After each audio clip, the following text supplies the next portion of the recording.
Well, Ralph, this is effectively your first day at Southampton Football Club, isn't it? Just tell me what it is about the challenge of becoming our new chairman that's attracted you to come here. Well, I think the first thing is the teams that I've been leading for the last 25 years, it's always been about growth. It's been about trying to get the potential out of the people you're leading. And I look for that for myself as a leader. I'm trying always to look for opportunities that push me through new boundaries, experiences that aren't easy, that actually create adrenaline because they're so challenging, and this is one of them. And I see an opportunity here to grow together with the Southampton Football Club, and the foundation is outstanding, and it's an exciting situation here today. Could you tell us a little bit in your own words about the professional and sporting journey you've been on before you've come to us? Well, really my life has been sports. My vehicle for living my life and growing with my most important team, which is my family, my wife and my two kids, has been through the vehicle of sports. And ice hockey, if you were born in Canada, you have no choice. All the fields are frozen, winter, spring, and summer, so we end up playing ice hockey, and that was my game. But really through the game of hockey, I became a leader quite young at 29, and since then, parallel to being an ice hockey professional at all different levels, playing professional for the national side of Germany, and growing up in Canada, being a club coach, a national coach, and working also in the North American Major League sports.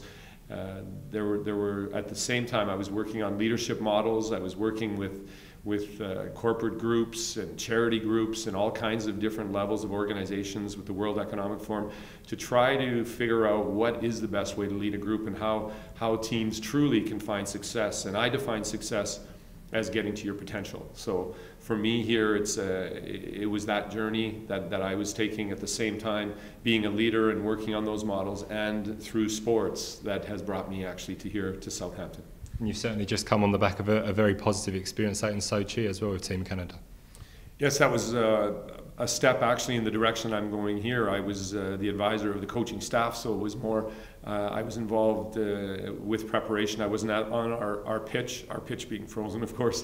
It was more just working with the group, preparing the tactics for the tournament, preparing and highly involved with the player selection, and then within the tournament going through all of that. But winning the gold medal in any sport and being a part of an Olympic Games is truly a beautiful event where you are able to experience the honesty of multiple cultures coming together.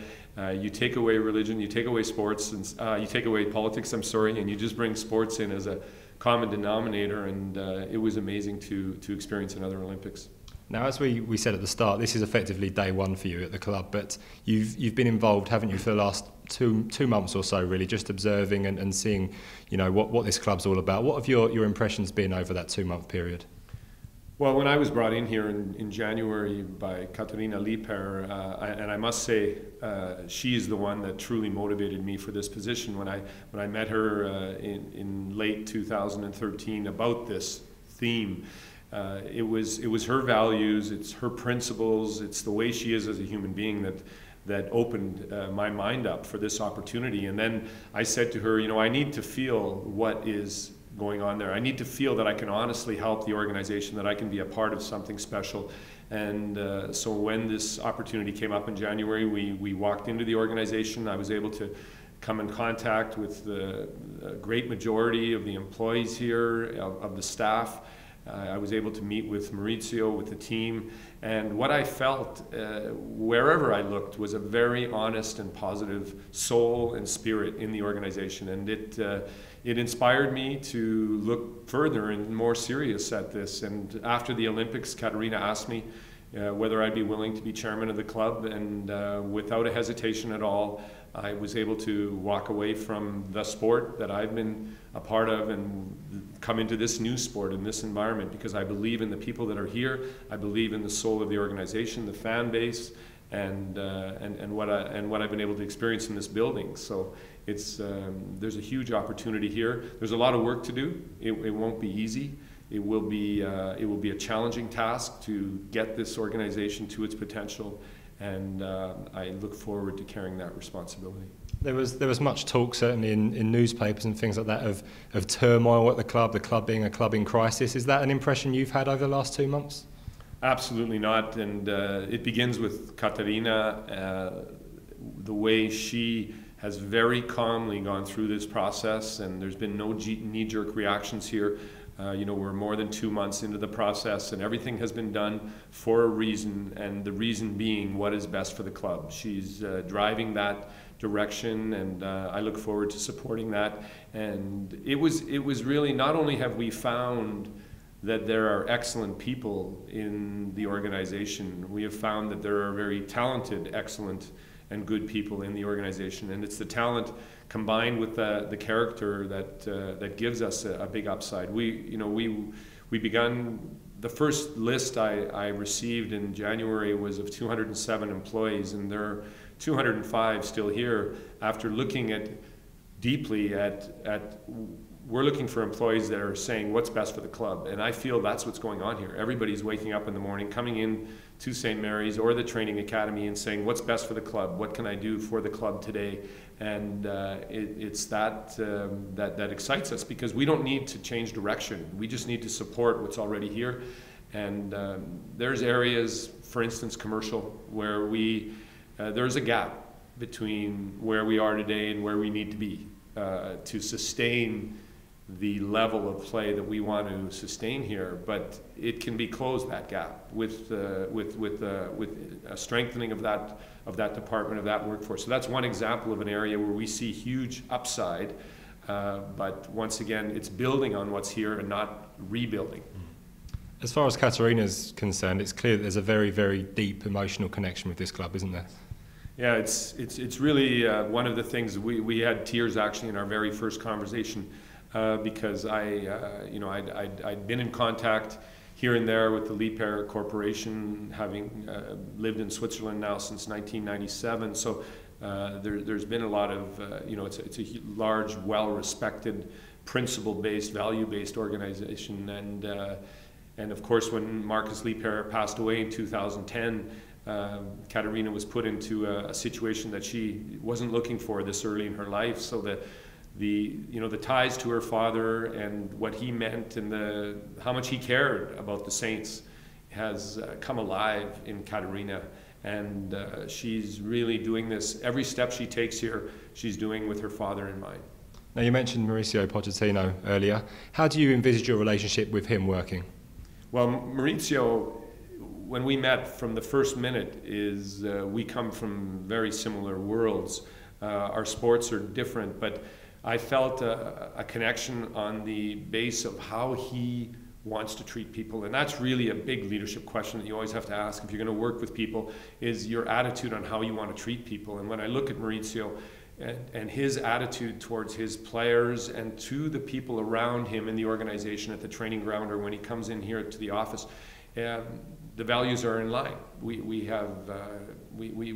were immediately on the same page, going the same direction. So that's a wonderful thing. And his supporting staff around him, the assistant managers and everybody in his expanded staff is on that track. And so so far it's been wonderful. We had a road trip last Wednesday to the England match against Denmark, and it was good because the traffic was really bad. So we were 6 in the van, all on top of each other, and we had like 3 hours there and 3 hours back, with the 3 hours in the middle at Wembley, which was a wonderful experience for me. But it was a really honest environment, and I think that's what people will feel, that we're creating an open culture here.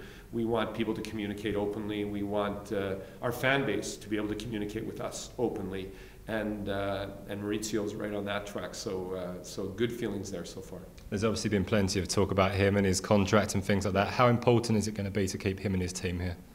Well, we have been moving here at a pace that has a plan behind it, but is not rash. And first, it was important not only for us to get to know him, but for him to get to know us.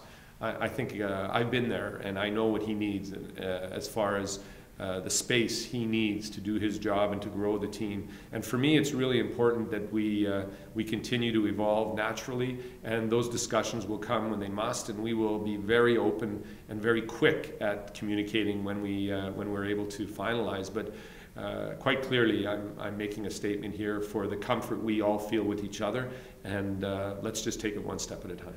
In terms of the fans, how important are they going to be for you to achieve what you want to achieve at this club? Well, it's why we're here. It's why I'm sitting here right now. The stadium is empty while we're speaking, but I've been able to visit 3 home games already, and to feel the spirit here and to understand what it means to each individual that walks in here is important as we lead this organization. The reason is we are the game of football, but we are also entrenched in the lives of everybody, not only the fans that can afford to come here, but the ones following us that maybe can't afford to come here. They're every bit as important to us, not only the paying customers, it's everybody who cares about the Saints, who follows the Saints. They are all equally important to us, and it's, this fan base, they will feel our respect.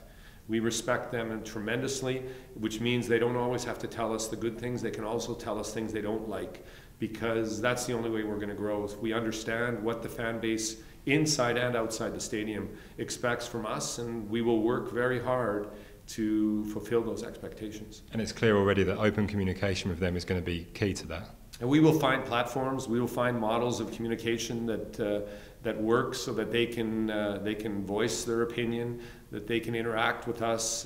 We look forward to finding those vehicles of communication, but beginning right here in this conversation with you, it's clear that we have nothing to hide. We don't need to prepare for any conversations, because we will always tell the same story, and we will always tell the truth, and it'll be a journey together with the fans. So on day one of this job then, Ralph, what are the short and long-term issues you think that face the club? Well, short term, it's just to continue to stabilize and for everybody outside to really trust what's happening here. There has been some stormy weather here, and the people in Southampton are used to that, so that's okay. But which I love too, the power of nature. But there's opportunity in that. Every time there's tension, every time there's electricity in a situation, there's opportunity. If you make the right decisions, if the people who are leading bring everybody onto a forward-moving process, then it can be an opportunity and a time of growth. And I want to continue that. I feel right now the people have embraced the changes, and they have understood the process, and we respect the speed with which the environment here in Southampton has taken this on. And so short term, it's to continue that and let them feel that we are not only talking, but we are also people of action. Because for me, it's one thing to have the knowledge how to do things, it's another thing to do them, and we want to be a doing organization in a modern way, in a unique way, and so we will work for that. Long term, it's, the long-term visions cannot be defined. It's much too early, and it would be very superficial to start throwing out positions or clear monetary or any type of defined goals. It's more about the emotional journey we want to be on. Long term, we want people to feel that this is an organization that's working to its potential, both on and off the pitch. I believe that strictly on pitch success is not true success. True success is when we can say, on and off the pitch, we are working within our capabilities, very close to our potential. And that's what my vision as a chairman is that we, in 1, 3, or however many years I'm here, can say that that is happening on a daily basis.